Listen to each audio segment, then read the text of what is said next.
Hello friend, welcome back to my YouTube channel Hindi guide by Rukhsar. मैं आज आप सभी को ओम प्रकाश वाल्मीकि जी के द्वारा लिखी गई कहानी ये अंत नहीं है सुनाने जा रही हूँ, जो कि इग्नू MHD 3 की कहानी है। उम्मीद करती हूँ आप सभी को मेरे द्वारा सुनाई गई कहानी पसंद आएगी। लेखक परिचय। हिंदी साहित्य के दलित साहित्य धारा के एक सशक्त रचनाकार के रूप में ओम प्रकाश वाल्मीकि का नाम सर्वपरिचित है। हिंदी साहित्य में दलित साहित्य की कलात्मकता और उसके सौंदर्य शास्त्र, शैली, भाषा और क्लेवर को लेकर काफ़ी चर्चा चल रही है। हिंदी साहित्य के धुरंधरों में इसकी मान्यता को लेकर अभी भी काफ़ी वाद विवाद है। ये वे लोग हैं जो हिंदी साहित्य को पुरोहितवादी परंपराओं और कुल श्रेष्ठता की झूठी वायवीय कल्पनाओं से विलग करके नहीं देखते। हिंदी के प्रगतिशील साहित्य, जनवादी साहित्य ने भी दलित समुदाय के जीवन की भीषण वास्तविकताओं का दमन, शोषण और उत्पीड़न के उसके यथार्थ रूप से विचित्र नहीं किया। इसी कमी को दलित रचनाकार द्वारा रचित रचना पूर्ण कर रही है। ये अंत नहीं है कहानी डॉक्टर कुसुम वियोगी द्वारा संपादित कहानी संग्रह समकालीन दलित कहानियों से संग्रहित है। इस कहानी के द्वारा ओम प्रकाश वाल्मीकि ने हिंदू समाज संरचना में दलितों के हो रहे शोषण, दमन व उत्पीड़न की जटिल प्रक्रियाओं को चित्रित किया है। ग्रामीण क्षेत्र में दलितों की असीमता व अस्तित्व को नकार कर स्वर्ण हिंदू समुदाय जातिवादी प्रवृत्तियों में लिप्त होकर कैसे दलितों को अपमानित करने की हर समय कोशिश करता रहता है, इसे उजागर किया है।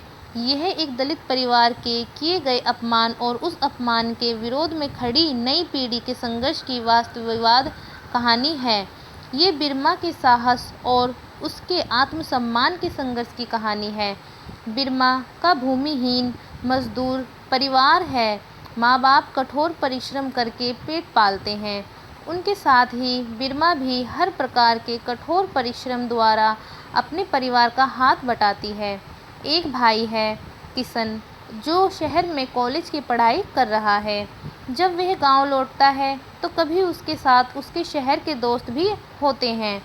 उनके बीच होती बहसों को सुनकर बिरमा हैरत में पड़ जाती है कि ये इतना क्यों लड़ते हैं, लेकिन वह नहीं समझ पाती कि किशन और उसके मित्रों में शिक्षा से नई परिवर्तनवादी सोच का विकास हुआ है, चेतना का विकास हुआ है। विस्तार के कारण स्वाभिमान, आत्मसम्मान के लिए संघर्ष करने का किशन में आत्मविश्वास है।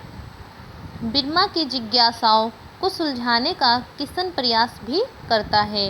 ऐसे समय बिरमा महसूस करती है कि उसे भी पढ़ने का मौका दिया जाता तो शिक्षित होकर किशन की तरह वह भी बहस में हिस्सा ले सकती। मंगलू सरबती बिरमा के माता पिता। मंगलू सरबती बिरमा के माता पिता हैं और बिरमा स्वर्ण जमींदारों के खेतों में मजदूरी पर गए हैं। शाम को माता पिता के कहने पर बिरमा धान का एक गट्ठर सर पर उठाकर तेज कदम उठाती है और घर की ओर चल पड़ती है। तेज भान का भिगड़ेल लड़का सचीदर बिरमा का पीछा करके रास्ते में उसे अकेली घेरकर उसकी इज्जत लूटने की कोशिश करता है। अचानक हुए हमले और डर से आतंकित बिरमा गिर पड़ती है, लेकिन अपने आत्मसम्मान पर होते हमले को वह सह नहीं पाती। निडरता और साहस से वह दुश्मन पर अचूक प्रहार कर के अपने को बचा लेती है। फिर से धान का गट्ठर लेकर वह किसी तरह घर पहुंचती है। रात में माँ के सामने पड़ते ही उसके मन का क्रोध आंसुओं के साथ फट पड़ता है। माँ बाप दोनों ही इस घटना से स्तब्ध हैं, लेकिन उनमें बेटी के अपमान का बदला लेने के लिए तेजभान जैसे चरित्रहीन और सत्ता के मद में डूबे व्यक्ति से लड़ने की हिम्मत नहीं है। जमीनों के मालिकों स्वनों द्वारा दलित समुदाय का लगातार दमन, शोषण और उत्पीड़न किया जाता रहा है, लेकिन समाज संगठित न होने के कारण स्वनों की ज्योतियों और चुपचाप सहता रहता है। बिरमा के साथ हुई घटना को भी वह दोनों चुपचाप सहने में ही अपनी भलाई समझते हैं। वे सोचते हैं बिरमा के साथ हुई घटना की खबर जात बिरादरी में फैल जाने से बिरमा के माथे पर ही कलंक लग जाएगा। स्त्री के प्रति उन दोनों की और बिरादरी की सोच पर परंपरागत पुरुषों प्रधानता का प्रभाव है, जिसके मूल्य और नीतिमत्ता में स्त्री की इज्जत लूट ली जाने पर स्त्री को ही दोषी समझा जाता है। स्त्री की इज्जत का सवाल उसकी शारीरिक पवित्रता के साथ जोड़ दिया गया है। स्त्री के साथ जबरदस्ती होने पर भी उसकी पवित्रता के नष्ट होने को महत्व देकर भारतीय समाज व्यवस्था स्त्री को ही कलंकित मानती है। इसी सोच के प्रभाव में मंगलू और सरबती किशन ने इस बात को छुपाना चाहते हैं। अपराधी पुरुष के प्रति समाज कोई रोष व्यक्त नहीं करता। दलित भवरी बाई पर बलात्कार करने वाले 3 स्वर्ण बलात्कारी राजस्थान हाईकोर्ट के द्वारा सुनाए फैसले के कारण निर्दोष छोड़ दिए गए। निर्णय सुनाते हुए जज ने कहा था कि स्वर्ण समाज के पुरुष दलित स्त्री को बलात्कार ही नहीं कर सकते, क्योंकि यह उनकी सोच में ही शामिल नहीं है।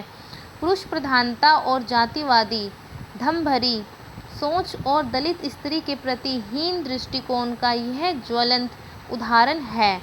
नारी मुक्ति आंदोलन का द्वारा राष्ट्रीय व अंतर्राष्ट्रीय स्तर पर भौरी देवी को न्याय दिलाने व स्वर्ण बलात्कारियों को सजा दिलाने की मांग को जातिवाद और सत्ता प्रभुत्व के कारण पुरुष प्रधान व्यवस्था ने खारिज कर दिया। स्वतंत्र और आधुनिक भारत में इस प्रकार के सोच के प्रभाव को देखकर परिवर्तन के लिए तेज संघर्ष की आवश्यकता स्त्रीवादी आंदोलन महसूस करता है। इसी चेतना का अंश बिरमा और किशन में दिखता है। बिरमा के किए गए अपमान की सजा संचिदर को मिले, इसके लिए किशन जी जान से संघर्ष करता है। न्याय के लिए सबसे पहले वह पुलिस का सहारा लेता है, लेकिन जाति सत्ता के प्रभाव को ढोटी भ्रष्ट पुलिस की सहायता करने की बजाय किशन व उसके मित्रों को पुलिस इंस्पेक्टर पिटाई करके उन्हें खदेड़ देता है। दलितों के प्रति घृणा और क्रूर दृष्टिकोण का ही पुलिस प्रदर्शन करती है। गरीबों को सुरक्षा व न्याय मिले, इसलिए लोकतांत्रिक मूल्यों पर पंचायतों का गठन हुआ। लोकतांत्रिक मूल्यों पर बनी पंचायत में बिरमा को न्याय जरूर मिलेगा, यह सोचकर किशन बिरमा की ओर से पंचायत में शिकायत दर्ज करता है। उसका कहना था, पंचायत एक लोकतांत्रिक संस्था है, गांव की समस्याओं को निपटाना पंचायत का कर्तव्य है। पंचायत के प्रधान बिशन सिंह के पास शिकायत भेज दी जाती है। बिशन सिंह इससे घबराकर तेजभान के पास सहायता की याचना करके चला जाता है। बिशन सिंह स्वयं दलित होकर भी तेजभान जैसे स्वर्ण सत्ताधारियों के आगे दबा हुआ है। बिशन सिंह प्रधान होकर भी तेजभान जैसे के हाथ का मोहरा बना हुआ है। वह बिरमा की अर्जी लेकर तेजभान के पास पहुंच जाता है। तेजभान अर्जी देखते ही भड़क उठा था। भंगी चमारों की यह हिम्मत क्यों? बेबिसन, तुझे प्रधान इसलिए बनाया था। सरपंच की प्रति स्वर्ण तेजभान का यह रवैया संपूर्ण स्थिति को खोल देता है। मंगलू को बुलाकर तेजभान उसे डराना चाहता है। परिणामतः डरा हुआ मंगलू सारा गुस्सा किशन पर उतारता है, लेकिन आत्मसम्मान के लिए छेड़े गए संघर्ष में पीछे हटना उसे मंजूर नहीं है। पंचायत फैसला सुनाने के लिए कानून मजबूरी थी, लेकिन फैसला बिरमा को न्याय दिलाने वाला नहीं था। संचिदर को केवल 5 रुपये जुर्माने पर छोड़ दिया गया। बिरमा, किशन और अन्य मित्र इस फैसले से अवक रह गए थे, लेकिन उदास होने के बावजूद बिरमा ने सबका ढाढ़स बांधते हुए कहा, इस हार पर मुंह क्यों लटका रहे हो? ये अंत ना है। तुम लोगों ने मेरे विश्वास को जगाया है, इसे मरने मत देना। बिरमा के अंदर जगे आत्मविश्वास व आत्मसम्मान के लिए संघर्ष करने की चेतना को सभी ना देखा और सभी के अंदर उम्मीद जाग उठी थी। मंगलू और सरबती ने भी उनके इस संघर्ष में शामिल हो गए थे। ये अंत नहीं है। कहानी के माध्यम से लेखक ने स्वर्ण हिंदू समाज के दलितों के प्रति अन्यायपूर्ण रवैये का प्रस्तुत किया है। एक और दलितों के प्रति, विशेषकर दलित स्त्री के प्रति भोगवादी दृष्टि रखने वाले स्वर्णों की दमनकारी निरंकुश व्यवस्था को उजागर किया गया है। तो दूसरी ओर दलित समुदाय के अपने अंतर्विरोधी को चित्रित किया गया है। दलितों ने अपने आत्मसम्मान के लिए संघर्ष करने की चेतना का विकास भी इस कहानी के माध्यम से दृष्टिगत हुआ है। पुरुष प्रधान व्यवस्था के साथ साथ परंपरागत पुरोहितवादी दृष्टि की भी आलोचना की है। इस सब के खिलाफ किशन में बिरमा का संघर्ष एक बड़े परिवर्तन का सूचक है। दलितों में भी आत्मसम्मान भी की भावना है। वे अपनी असीमता की लड़ाई खुद लड़ेंगे और सामान्य मानवीय जीवन जीने की इच्छा उनमें नए परिवर्तन को खींच लाने का साहस पैदा करती है। दलित लेखक की रचना में क्रांति का भाव सहज रूप में अभिव्यक्त होता है, क्योंकि जिस विचारधारा के प्रभाव में दलित लेखक रचना लिख रहा है वे सामाजिक परिवर्तन के लिए अनिवार्य रूप से सामाजिक आर्थिक क्रांति को महत्व देता है। ये अंत नहीं है, कहानी मानवीय अधिकारों के संघर्ष और दलित मुक्ति की चाहने की अभिव्यक्ति है। कहानी गांव की ठहरी हुई जिंदगी में एक भूचाल सा आ गया था। जहां ऊपरी सतह पर शांति और ठहराव दिखाई देता था, वहीं निचली सतह पर तेज हलचल थी जो ऊपरी सतह को तोड़ देने के लिए छटपटा रही थी। लेकिन ऊपरी सतह इतनी सुदृढ़ थी कि उसे तोड़ पाना आसान नहीं था। बिरमा ने इस ऊपरी सतह पर चोट की थी, ये जानते हुए कि भी उसकी चोट बेअसर होगी। दूसरों की तरह वह चुप नहीं रह पाई थी। शायद रह भी जाती यदि उसने किशन और उसकी मित्र मंडली के बीच होने वाली बहसें ना सुनी होती। इसी जिद्दोजहद ने उसके अंतर्मन में विश्वास जगा दिया था। तमाम अभावों के बावजूद मंगलू ने किशन को कॉलेज की पढ़ाई के लिए शहर भेजा था। महीने 2 महीने में किशन और उसकी मित्र मंडली गांव आती थी। शहर के खुले माहौल ने किशन की सोच और मानसिकता को प्रभावित किया था। वे जब इकट्ठे होते तो किसी न किसी मुद्दे पर ऊंची आवाज़ में घंटों बहस करते थे। बिरमा की समझ में कुछ भी नहीं आता था। वह अक्सर किशन से पूछती थी, तुम इतनी लड़ा क्यों करो? किशन हंसकर कहता, बुद्धू ये लड़ाई नहीं बातचीत है। बिरमा हैरान रह जाती, ये कैसी बातचीत है? गांव में तो इसे लड़ाई ही कहते हैं। इस बातचीत की वह अभ्यस्त हो गई थी। उनकी बातचीत में कुछ टुकड़े उसे याद रहने लगे थे। आत्मसम्मान, आत्मविश्वास, स्वाभिमान, संघर्ष, संगठन मात्र शब्द नहीं रह गए थे उसके लिए। वह इनके अर्थ जानना चाहती थी। किशन से पूछती तो वह समझाने की कोशिश करता, लेकिन बिरमा को लगता था कि वह समझ नहीं पा रही है। वे मन महसूस कर रह जाती थी। ऐसे क्षणों में उसको लगता था कि काश उसे भी बापू ने स्कूल भेजा होता। किशन की तरह वह भी कॉलेज जाती तो इतनी बड़ी बड़ी बातें उसकी समझ में ज़रूर आती। उसे लगता किशन और उसके दोस्त ज़्यादा पढ़े लिखे हैं, उनके जैसी बातें करने वाला गांव में कोई भी नहीं है। अपनी बस्ती की तो कोई बात ही नहीं, बसीटों में भी ऐसा कोई नहीं है। धान कटाई के उमस भरे दिन थे। मंगलू और सरबती के साथ बिरमा भी धान कटाई के लिए जाती थी। उस रोज़ वे तेज भान के खेत में धान काटने गए थे। बस्ती के 15-20 स्त्री पुरुष कटाई पर लगे थे। सांझ होने पर पूर्व ही धान कटाई छटाई आदि का काम पूरा कर लिया गया था। धान बोरों से भरा जा रहा था। मंगलू, सरबती और बिरमा को एक एक गट्ठर धान मिला था। एक गट्ठर बिरमा के सिर पर रखते हुए मंगलू ने कहा, तू घर जा, सांझ हो रही है, घर जाके रोटी पानी देख लियो, हमें आने में देर हो जाएगी। बुग्गी में धान लाद के ही आना होगा, तू चल। बिरमा अकेली ही चल पड़ी थी। बाकी मजदूर वहीं रह गए थे। बोझ भारी था, रास्ता कच्चा एवं ऊबड़ खाबड़ था। संभल कर चलना पड़ रहा था। गांव काफ़ी दूर था। गांव से पहले आम का बगीचा था, उसके साथ साथ पगडंडी थी। सुनसान रास्ते पर चलते हुए बिरमा को जी घबराने लगा था। वह जल्दी जल्दी कदम उठाकर चलने का प्रयास कर रही थी। बोझ के कारण चलने की गति धीमी थी। बगीचे में सचिदर दिखाई दिया। उसे वहां खड़ा देखकर बिरमा सहम गई। धान की कटाई के वक्त भी लगातार उसे घूर रहा था। बिरमा ने उसकी नज़रें भांप ली थी। उसने जल्दी जल्दी कदम उठाने की कोशिश की ताकि वह बगीचे की ओर से खुले रास्ते पर पहुंच जाए। कुछ कदम चलने के बाद ही उसे लगा जैसे सचिंदर उसके पीछे पीछे आ रहा है। उसकी धड़कनें बढ़ रही थी। बोझ के कारण वह मुड़कर देख नहीं पा रही थी। सचिंदर ने तेजी से आगे बढ़कर उसका रास्ता रोक लिया। बेहयाई से बोला, सिर पर इतना बोझ है, थक गई होगी, थोड़ा सा सुस्ता ले। बिरमा ने अग्रणीय नेत्रों से उसे घूरा। बिरमा कुछ कहे उससे पहले ही सचिंदर ने उसके गालों को छुआ। उसके स्पर्श से बिरमा के शरीर में जैसे बिजली सी कौंध गई। क्षण भर को तो वह सहम गई थी। सचिंदर ने जैसे ही उसके सीने की ओर हाथ बढ़ाए, बिरमा ने पीछे हटने की कोशिश की। संतुलन बिगड़ा, लेकिन बिरमा ने सिर पर रखा गट्ठर सचिंदर के ऊपर गिरा दिया। अचानक इस हमले से वह गड़बड़ा गया, गिर पड़ा। जैसे ही उसने उठने की कोशिश की, बिरमा ने पूरी ताकत से उसकी जांघों के बीच वार किया। लात का प्रहार इतना तगड़ा था कि सचिंदर उठ नहीं पाया। किसी तरह लड़खड़ा कर खेत में घुसकर गुम हो गया।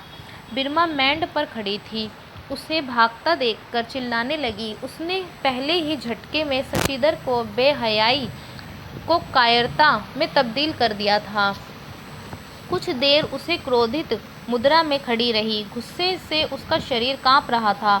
गट्ठर गिरने से धान बिखर गए थे, जिन्हें देखकर बिरमा का जी दुखी हो गया था। उसके अंतर्गत में सचिंदर के लिए बद्दुआएं निकली। दूर खेतों से लौटती स्त्रियों की आवाज़ बिरमा को सुनाई दी। वे गट्ठर पर बैठकर उनका इंतज़ार करने लगी। बिरमा को रास्ते के बीच बीच में इस तरह बैठकर देखकर उन्होंने पूछा, अरे क्या हुआ? कुछ नहीं, ये बोझ गिर गया, करके हाथ लगवा दो। बिरमा ने भीतर उठते शोर को छिपा कर कहा। ये गट्ठर उठाकर उनके पीछे चल पड़ी। घर लौटकर भी उसका गुस्सा शांत नहीं हुआ था।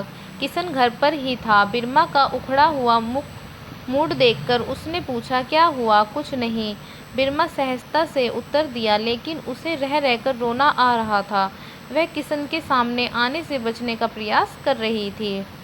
मंगलू और सरबती को आने में देर हो गई थी। माँ को देखते ही बिरमा की रुलाई फूट पड़ी। उसे इस तरह हलकान होते देखकर सरबती का हृदय कांपने लगा। वह किसी अज्ञात आशंका से डर गई थी। उसे घर के भीतर ले गई। क्यों री, क्या हुआ? रो क्यों रही है? सरबती ने पूछा। मंगलू धान के गट्ठरों को सुव्यवस्थित करने लगा था। किशन उसका हाथ बटा रहा था। बिरमा की हिचकियाँ बंद गई थी। सरबती के ढाढ़स देने पर उसने सारा किस्सा कह सुनाया। सरबती अवाक रह गई थी। उसे लगा जैसे कि काले साये ने उसके परिवार पर कुदृष्टि डाल दी है। वह गुमसुम हो गई थी। आंखों के भीगे कोट आंचल से पोंछते हुए उसने बिरमा को समझाने की कोशिश की। उसे ऊंच नीच समझाई, बदनामी का डर दिखाकर चुप रहने की सलाह दी। माँ की एक एक कोशिश बिरमा को कांटे की तरह बींध रही थी। उसे हर सलाह डर और बेबसी का अक्स दिखा रही थी। उसके भीतर एक भीषण तूफान हिलोरे मारने लगा था। वह चुपचाप माँ का एक एक लफ्ज़ सुन रही थी। बिना कोई प्रत्युत्तर दिए उठी और चूल्हा जलाने बैठ गई।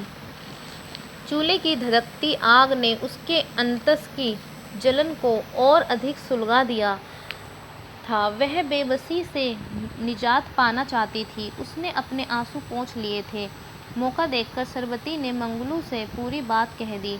मंगलू के पांव तले की ज़मीन खिसक गई। उसके एक गहरी सांस खींची। रात को गहरे अंधेरे में अपनी पीड़ा को घोलने की चेष्टा करने लगा। कुछ देर की खामोशी के बाद उसने सरबती से कहा, बिरमा को ठीक से समझा देना, किशन से कोई जिक्र ना करे। दोनों के बीच फिर से गहरा सन्नाटा पसर गया था। दोनों अपने अपने भीतर उमड़ते चक्रवात की ध्वनि सुन रहे थे। अंधेरे की सघनता और उनके भीतर समा गई थी। मंगलू ने गहरी सोच से बाहर आते हुए कहा, बिरमा की माँ, इब एक मिनट के लियो भी उसे अपनी आँखों से दूर ना करियो। टेम बुरा आ गया है।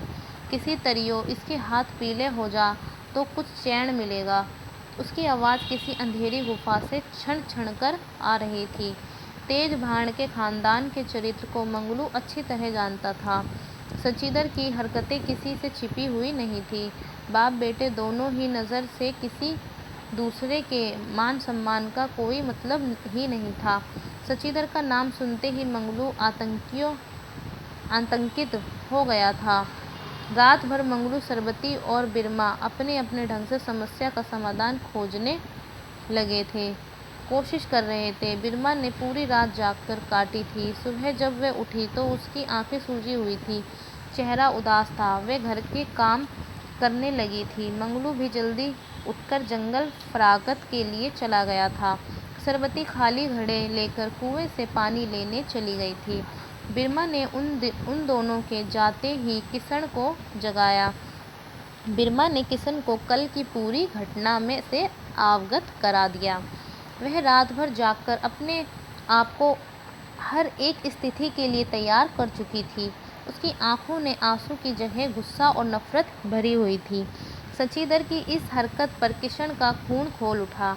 जिस्म से जैसे अंगारे भर गए थे। मंगलू के बाहर से लौटते ही वह बिफर पड़ा। मंगलू हक्का बक्का रह गया था। बिरमा किशन के ठीक पीछे खड़ी थी। मंगलू ने पूरी जिंदगी झुके झुके गुजारी थी। किशन अब उसे सीधा खड़ा होने के लिए कह रहा था, जबकि सीधा खड़ा होने की उसे आदत नहीं थी। मंगलू को लगा कि जिसका डर था वही हुआ। जवान लड़का है, कुछ उल्टा सीधा कर बैठेगा। उसे दयनीय होकर कहा, ना किशन, जवान खोलेगा तो बुरा हो जाएगा। इवी तो बात घर में है, कल पूरे गांव देहात में फैलेगी, बदनामी होगी, बिरमा के माथे पर दाग लग जाएगा। चुप रहना ही ठीक है। मंगलू की बात बीच में ही काटकर किशन बोला, बापू, बिरमा को दोष क्या है जो उसे सज़ा मिली? नहीं बापू, सचिदर को ही सज़ा मिलेगी। किशन ने गुस्से में बाहर निकल गया। मंगलू ने रोकने की बहुत कोशिश की, लेकिन वह नहीं रुका। किशन शहर आ गया था। उसने अपने साथियों को इकट्ठा करने घटना की जानकारी उन्हें दी। अपने बापू और माँ के डर की बात भी उनसे खुलकर बताई। अब आप लोग बताओ, क्या करना चाहिए? किशन ने सवाल किया। विचार विमर्श के बाद सभी की राय थी कि तेजभान ताकतवर आदमी है। उसके लड़के पर हाथ डालने का मतलब है आग से खेलना। सभी की राय थी कि सचिदर ने सीधा टकराने की बजाय पुलिस की मदद ली जाए। वह सभी थाने में रपट लिखवाने गए थे, लेकिन इंस्पेक्टर ने रपट लिखने से मना कर दिया। इस बात पर उनके बीच काफ़ी गर्मागर्मी हो गई थी। इंस्पेक्टर ने कटाक्ष करते हुए कहा था, छेड़ा-छाड़ी हुई है, बलात्कार तो नहीं हुआ। तुम लोग बात को बतंगड़ बना रहे हो, गांव में राजनीति फैलाकर शांति भंग करना चाहते हो। मैं अपने इलाके में गुंडागर्दी नहीं होने दूंगा। चलते बनो। कुछ क्षण उनके बाहर निकलने का इंतज़ार किया गया। वे टमटम से मस नहीं हुए तो अजीब सी मुद्रा बनाकर बोला, फूल खिलेगा तो भौरे मंडराएंगे ही। उसने बेशर्मी से खीसें निपोरी। उसके इस तरह बोलने से किशन बौखला गया। उसने तिल मिलाकर कहा, तमीज़ से पेश आइए। इंस्पेक्टर का झन्नाटेदार थप्पड़ किशन के गाल पर पड़ा। हरामी की औलाद, ये डंडा पूरा उतार दूंगा। तुझे तमीज़ सिखाएगा? तू मुझे तमीज़ सिखाएगा? इंस्पेक्टर ने बिना देर किए सभी की धुनाई शुरू कर दी। अचानक हमले से वे हड़बड़ाकर इधर उधर भागने लगे। पिट पिटाकर वे थाने से बाहर आ गए थे। पुलिस के साथ उनकी यह पहली मुठभेड़ थी। कानून की किताबें रटने वाले भी बेबस हो गए थे। प्रवीण कानून के दूसरे वर्ष में था। उसके ही सुझाव पर थाने में रपट लिखाने, लेकिन पहले ही झटके में चारों खाने चित पड़े थे। प्रवीण गहरे असमंजस की स्थिति में था। किशन स्वयं को दोषी मान रहा था। उसे लग रहा था कि सब उसी के कारण हुआ है। निराशा की हालत में वे सब सांझ से पहले ही गांव आ गए थे। गांव पहुंचकर उनका गहन विचार विमर्श हुआ, जिसमें यह तय किया गया कि बस्ती के लोगों को इस घटना की जानकारी देकर एकजुट किया जाए, ताकि गांव में एक दबाव दबाव बन सके। सचिदर ऐसे हरकत करने से पहले कोई 10 बार सोचे। सांझ होते होते बस्ती में तमाम बुजुर्गों और नौजवानों को एक जगह बुला लिया गया था। बस्ती के बीच बीच नीम के पेड़ और एक चबूतरा था, वहीं सब जमा हुए थे। किशन ने खड़े होकर सचिदर की हरकतों के बारे में बताया। जैसे ही सचिदर और तेजभान का जिक्र आया, सभी ने सन्नाटा फैल गया था। सभी चुप्पी लगाकर बैठ गए थे। किशन के बहुत उकसाने पर बूढ़ा धर्मू सुस्त थकी आवाज़ में बोला, ये कोई नई बात ना है। गरीब की इज्जत का कोई मतलब ही ना होवे है। ये सब तो होता ही रहे, चुप रहने में ही भला है। पानी में रहकर मगरमच्छ से बैर लेना ठीक ना है। उससे सभी सहमत दिख रहे थे। लोग में खुसर खुसर हो रही थी। धर्मू ने गला खर्राकर बात आगे बढ़ाई। जितनी बीत गई है इसी गांव में, जिंदगी बीत गई है इसी गांव में, कभी ना सुना किसी बिरबाणी बहू बेटी ने घर के आके जिक्र भी किया हो। औरत की लाज छुप रहने में ही, ढिंडोरा पीटने में ना है। धर्मू ने जोर देकर कहा। धर्मू की हाँ में हाँ मिलाते हुए रामजी दास भी बोलने लगा, ये शरीफ बहू बेटियों के लक्षण ना हैं। मर्द के सिर फुटबॉल करा के ही चैन मिलेगा। किशन हैरानी से उन्हें देख रहा था। प्रवीण ने कुछ बोलने की कोशिश की तो वे सभी एक एक कर खिसकने लगे। किशन का रहा सहा हौसला भी टूटने लगा। उसने उन्हें रोकने की कोशिश की, लेकिन धीरे धीरे सभी उठकर चले गए। एकजुट होकर संघर्ष करने की बात तो दूर, वे बात भी सुनने को तैयार नहीं थे। तेजभान के डर ने उन्हें इतना भयभीत कर रखा था कि वे कुछ देर रुककर बात सुनने की स्थिति में भी नहीं थे। किशन की मित्र मंडली के लिए ये स्थिति एकदम नहीं थी। कॉलेज की राजनीति में उनका दखल था, लेकिन गांव में कोई भी उनकी बात सुनने को तैयार नहीं था। वह चुपचाप एक दूसरे का मुंह देख रहे थे। उनके मन में कई तरह के सवाल उठने लगे थे। उनकी लंबी लंबी बहसें खोखली साबित हुई थी। सभी सोच रहे थे कि अब क्या करें। काफ़ी सोच विचार के बाद प्रवीण ने सलाह दी, बिरमा की ओर से पंचायत में शिकायत की जाए। प्रवीण पंचायती राज का पक्षधर था। वह हमेशा लोकतांत्रिक मूल्यों की बात करता था। उनका कहना था, पंचायत में एक लोकतांत्रिक संस्था है। गांव की समस्याओं को निपटाना पंचायत का कर्तव्य है। सभी उनकी बात से ध्यान से सुन रहे थे। पिछले चुनाव में इस पंचायत को आरक्षित किया गया था। बिशन सिंह तुम्हारी बिरादरी का प्रधान है, वह ज़रूर इस मामले को गंभीरता से लेगा, प्रवीण ने कहा। प्रवीण की राय यह भी सहमत है कि, लेकिन किशन की राय भिन्न थी। उसका कहना था, बिशन तो एक मोहरा है, वह क्या निर्णय लेगा, लेकिन आप लोगों की यही राय है तो ठीक है। एक अर्जी तैयार की गई। बिरमा से उस पर अंगूठा लगवाया गया। अर्जी लेकर किशन ही प्रधान के पास गया था। प्रधान ने अर्जी लेने से आनाकानी की। बार बार यही कहा, किस लिए अर्जी दे रहे हो। किशन ने सिर्फ इतना ही कहा, अर्जी में सब कुछ लिख दिया है। अर्जी उसके हाथ में थमाकर किशन लौट आया। अर्जी देखते ही जैसे भूचाल आ गया था। बिशन सिंह प्रधान पसीने पसीने हो गया था। तेजभान के खिलाफ कोई भी कदम उठाने लायक ताकत उसमें नहीं थी। वैसे ही प्रधान उसे अभी अभी मिली थी। बिशन के दिमाग में यह बैठा हुआ था कि उसे प्रधान तेजभान ने ही बनाया है, वरना वह क्या था। उसे डर था कि कोई बवेला ना हो जाए। बिरमा ने ज़्यादा उसे अपने लिए खतरा दिखाई दे रहा था, इसलिए अर्जी देखकर वह बुरी तरह डर गया था। बिना देर किए वह अर्जी लेकर तेजभान की चौपाल पर पहुंचा।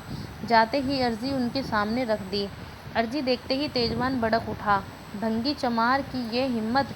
क्यों बे बिशन, तुझे प्रधान इसलिए बनाया था? चौधरी साहब, मैं इसलिए तो खुद चल के आया हूँ।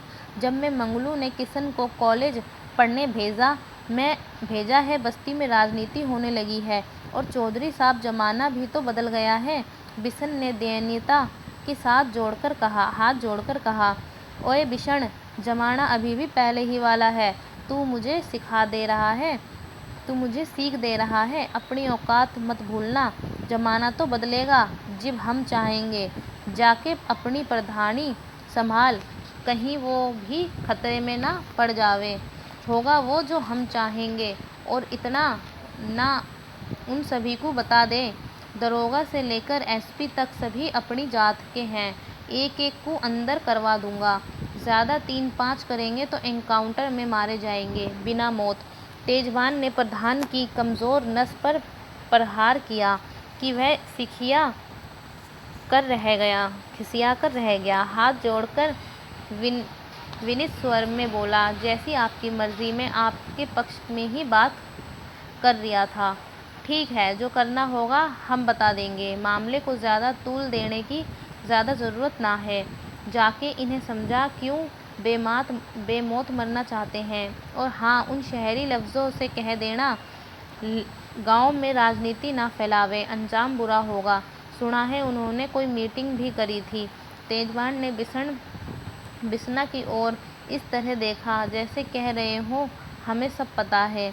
बिस्ना लौट आया, लेकिन घबराया हुआ। तेजवान कभी भी कुछ भी कर सकता है। प्रधान होकर भी उसकी औकात एक मुलाजिम से कम नहीं थी। अपनी ही बस्ती में वह एक बाहरी व्यक्ति जैसा रहता था। तेजवान ने सचीदर को भी डांटा, अबे कुछ करना ही था तो हरामजादी को खेत में ही घसीट लेता, खुद ही किसी को मुंह दिखाने जोगी ना रहती। सचीदर मुंह नीचे किए खड़ा रहा। खेत में घसीटने की तो क्या बात, उल्टे बिरमा से पिटकर ही आया, लेकिन इस बात को उसने छिपा लिया था। गांव भर में यह खबर आग की तरह फैल गई थी। तेजवान को चमारों से उतना खतरा नहीं था जितना अपने ही कुटुंबदार चौधरी जगबीर सिंह से था। अगर जगबीर सिंह ने हवा दे दी इस मामले को तो गांव की रीत ही बदल जाएगी। उसने मंगलू को चौपाल पर बुलावा भेजा था। मंगलू, तुझे अच्छी तरह पिछाने है, फिर भी इस तरह की हरकत की। क्या समझता है पंचायत हमें फांसी पर चढ़ा देगी? पंचायत है क्या हमारे गांव की जुत्ती। प्रधान कोई भी रहे, नकेल हमारे हाथ में होती है। जाके अपनी बेटी को समझा। कुछ ऐसा वैसा हो गया तो मुझे दोस्त मत देना। आगे तेरी मर्जी। तेजवान की आंखों से आग बरस रही थी। मंगलू चुपचाप लौट आया। अर्जी के बारे में उसे कोई खबर ही नहीं थी। उसने घर आते ही किशन को अपना गुस्सा उतारा, तड़ातड़ डंडे से पीटना शुरू कर दिया। तू मुझे कहीं का ना छोड़ेगा। पूरे गांव देहात में बिरमा की बदनामी कर दी है तूने। किशन को देखकर बिरमा दौड़ी। उसने बापू के हाथ से डंडा छीनकर दूर फेंक दिया। आवाज़ से तीखापन भर्राकर बोली, वाह बापू, जो भाई अपनी बहन की आबरू की खातिर लड़ रहा है, तुम उसे पीट रहे हो। और जो अचानक उसके भीतर जमा सैलाब फूट रहा है, उसका गला रूंध गया। शब्द गले में ही अटक गए थे। सिर्फ रुलाई फूटी पड़ रही थी। आवाज़ सुनकर माँ भी आ गई। वह भी रोने लगी। बिरमा को रोता देखकर मंगलू ने भी रोने लगा। उसने फकफकाते हुए कहा, तू ही बता बेटी, मैं क्या करूं? वे सब जालिम लोग हैं। कुछ मत करो बापू, जुल्म के आगे झुक जाने पर ही क्या होगा। बिरमा ने मंगलू को ढाढ़स दिया। किशन चुपचाप एक और खड़ा था। उसने देखा वह अपनी पीड़ा भूल गया था। उसने करीब आकर बोला, बापू, हमारे पास न ताकत है न रुतबा, लेकिन अपनी जान देकर आत्मसम्मान तो मांग ही सकते हैं। बिरमा को लगा जैसे वह अचानक बड़ी हो गई है। वह सिर्फ अपने लिए ही नहीं, सबके लिए लड़ सकती है। किशन ने मंगलू से कहा, बापू, पंचायत में इंसाफ और सुरक्षा मांगी है, कोई गुनाह तो नहीं किया। जैसे जैसे किशन और बिरमा का स्वाभिमान जाग रहा था, वैसे ही बस्ती में अलग थलग पड़ रहे थे। आखिर पंचायत में फैसले का दिन आ ही गया था। कार्यवाही ज़्यादा लंबी नहीं थी। ना किसी को बयान लिया गया था, ना किसी किस्म की कोई चर्चा हुई थी, ना बहस, ना आरोपी को बुलाया गया, ना फरियादी को। बस सिर्फ फैसला था। सचीदर वल्द तेजभान ने बिरमा वल्द मंगलू के साथ राह चलते छेड़खानी करने की कोशिश की। भविष्य में ऐसी घटना ना हो, इसलिए पंचायत सचीदर को 5 रुपये का जुर्माना करती है। इस फैसले ने किशन को मंगलू अवाक रह गए थे। किशन ने विरोध किया, लेकिन उसे बोलने से रोका गया। पंचों का फैसला परमेश्वर का फैसला कहकर बात खत्म करने की कोशिश की गई। किशन लगातार बोलने की कोशिश करता रहा, लेकिन कुछ लोगों ने उसे धैया कर बाहर निकाल दिया। तेजभान के लोग उठकर खड़े हो गए थे। लठियाँ फिर से भी लंबी होने लगी थी। किशन हताश होकर लौट गया था। पीछे पीछे मंगलू भी आ गया था। बिरमा ने उनके उतरे चेहरे देखे तो सब कुछ समझ गई। घर में मातम सा छा गया था। शाम तक किशन की मित्र मंडली भी आ गई थी। पंचायत का फैसला सुनकर उनके चेहरे भी उतर गए थे। किशन ने उदास आंखों से प्रवीण को और देखा। कहा, कैसा है पंचायती राज? आंखों से सवाल था। प्रवीण जैसे अपने ही भीतर कुछ खंगाल रहा था। उन्हें चुप देखकर बिरमा बोली, किशन भैया ठीक कहवे थे। पंचायत में न्याय ना होता, जात बिरादरी देखी जावे है, गुंडागर्दी होती है पंचायत के नाम पे। बिरमा को इस तरह बोलते हुए वह पहली बार देख रहे थे।